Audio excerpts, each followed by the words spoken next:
Hi friends, இன்றைக்கி எங்கள் வீட்டு லன்ச் என்னென்னு பார்க்கலாமா? வாங்க வீடியோக்குள்ளே போகலாம். சுட சுட சாதம்,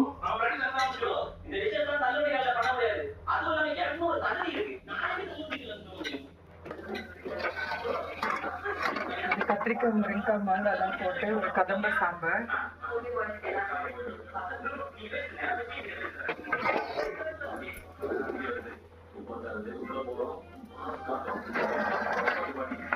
இது சிக்கன் கிரேவி,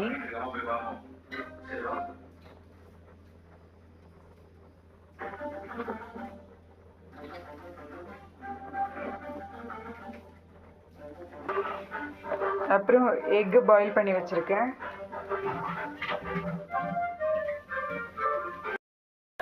அவ்வளோதான் ஃப்ரெண்ட்ஸ், இந்த தமிழ் நியூ இயருக்கான எங்கள் வீட்டு லஞ்சு அவ்வளோதான். என்னுடைய வீடியோ பிடிச்சிருந்தா கண்டிப்பாக லைக் பண்ணுங்கள், கமெண்ட்ஸ் பண்ணுங்கள், மறக்காமல் என்னோடய சேனல் சப்ஸ்கிரைப் பண்ணுங்கள். தேங்க்யூ.